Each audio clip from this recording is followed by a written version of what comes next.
আসসালামু আলাইকুম। Pipe fitter training centre থেকে আবারও যে যেখান থেকে দেখছেন সবাইকে জানাই আন্তরিক শুভেচ্ছা অভিনন্দন। আমার প্রাণপ্রিয় পাইপ ফিটার ভাইয়েরা, আজ আপনাদের সামনে আরেকটি অত্যন্ত গুরুত্বপূর্ণ ভিডিও নিয়ে আসলাম, যেটি হচ্ছে আপনি ড্রয়িং দেখে কিভাবে বুঝবেন এটি কোন ম্যাটেরিয়ালসের বোর্ড। আসলে কোন ম্যাটেরিয়ালস বলতে আপনি এই যে বোর্ডটি আপনি পাইপলাইনে লাগাবেন, এটি কি সিএস না এসএস না এলটিসিএস না অ্যালয় স্টিলের বোর্ড আপনাকে চেনা অত্যন্ত জরুরি। কারণ ড্রয়িংয়ে দেখে আপনাকে নাট বোল্ট যখন লাগাতে হবে তখন ড্রয়িং দেখে আপনাকে বোল্ট চিনে ওটা নিয়ে আসতে হবে। অর্থাৎ অত্যন্ত গুরুত্বপূর্ণ একটি বিষয়। তো আপনাকে প্রশ্ন হতে পারে, ক্লায়েন্ট প্রশ্ন করতে পারে আসলে বোল্ট কয় প্রকার।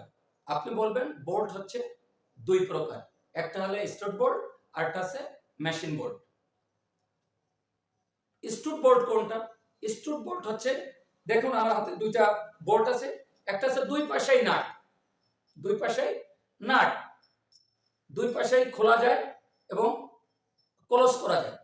আর যেটা মেশিন বোল্ট বা হেক্সাগন বোল্টও বলে অনেকে, সেটা হচ্ছে এক মাথা, এই মাথাটা একদম ফিক্সড করা, এটা আপনার ওপেন হবে না, ক্লোজ হবে না, ফিক্সড।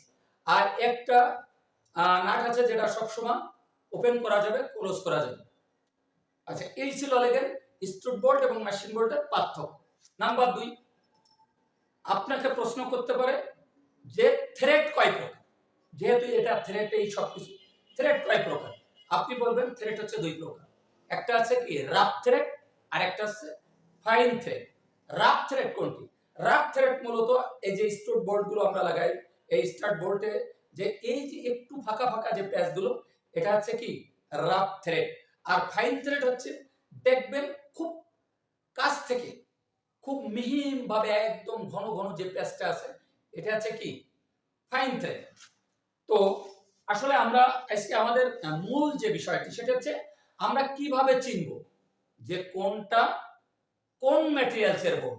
তো চলুন, আপনি যখন ড্রয়িং দেখবেন, এখন আপনাকে বলা হলো সিএস বোর্ড আনতে। এখন আপনি সিএস বোর্ড কিভাবে চিনবেন? তো প্রত্যেকটা বোল্টের এই মাথার উপর পাঞ্চ করা থাকবে, অথবা সাইডেও থাকতে পারে, পাঞ্চ করে খোদাই করে লেখা থাকবে বোল্টের উপরই। যদি সিএস এর বোল্ট হয় ওখানে লেখা থাকবে আছে কি, যদি সিএস এর বোল্ট হয় তাহলে B7। এই B7 যদি আপনার এখানে পাঞ্চ করা বা খোদাই করে যদি লেখা থাকে B7, তাহলে ড্রয়িং এ যদি B7 লেখা থাকে তাহলে মনে করবেন ওটি আছে কি সিএস এর বোর্ড। হ্যাঁ, এবার আমরা শিখব যে এলটিসিএস এর বোর্ড কোনটা।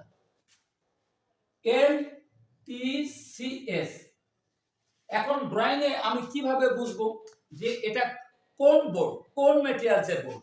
তখন এখানে লেখা থাকবে কি L7। যদি L7 লেখা থাকে তাহলে এটা এলটিসিএস এর বোর্ড। আচ্ছা, এবার যদি আপনাকে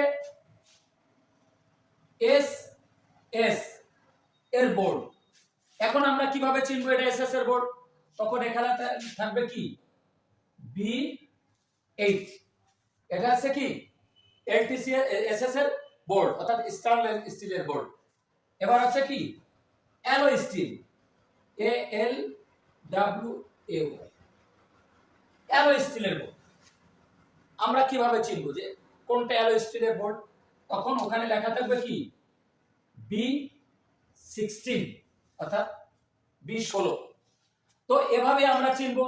যদি B7 লেখা থাকে মনে করবে এটা কার্বন স্টিলের বোর্ড, যদি L7 লেখা থাকে বুঝবো যে লো টেম্পার কার্বন স্টিলের বোর্ড, যদি B8 লেখা থাকে এটা এসএস এর বোর্ড, যদি B16 লেখা থাকে এটা লেখা থাকবে কি অ্যালয় স্টিলের বোর্ড। যদিও খুব অল্প বিষয় কিন্তু অত্যন্ত গুরুত্বপূর্ণ ভাই। এটি ছিল আমাদের যে আসলে আমরা কিভাবে নাম্বার দেখে বোল্টটি আসলে কোন ম্যাটেরিয়ালস দিয়ে তৈরি, এটা আমাদের আজকে মূল আলোচনা ছিল। তো আমার প্রাণপ্রিয় ভাইরা, সর্বপ্রথম সবার কাছে উদাত্ত আহ্বান জানাবো, অবশ্যই চ্যানেলটি সাবস্ক্রাইব করবেন। কারণ আমার পূর্বের যে বড় চ্যানেলটি ছিল হ্যাক হয়ে পুরো চ্যানেলটি আমার নষ্ট হয়ে গেছে, এটি আমার নতুন চ্যানেল। এটা দিয়ে আপনাদের সাথে যাত্রা শুরু। আর সর্বোপরি আমার বিদেশ ইচ্ছুক প্রতিটা ভাইকে বলবো, কাজ না শিখে আপনারা বিদেশে যাবেন না, যেটা আমি বারবার প্রতি ভিডিওতে আমি বলে থাকি। ভাই আমি দীর্ঘ 11টি বছর সৌদি আরবে, আমি সেখানে সুপারভাইজারের কাজ করেছি এই পাইপলাইনে।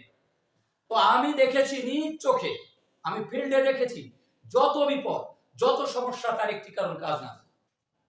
আলহামদুলিল্লাহ বাংলাদেশের বিভিন্ন প্রান্ত থেকে, সেই বরিশাল, ঢাকা, খুলনা, অনেক দূর দূরান্ত থেকে আমার এই ট্রেনিং সেন্টার আসে। অনেক ভাইরা কাজ শিখে গেছে, কাজ শিখতেছে। তো আসুন কাজ শিখুন, আপনার সুন্দর জীবন গড়ুন। আসসালামু আলাইকুম ওয়া রাহমাতুল্লাহি ওয়া বারাকাতুহু।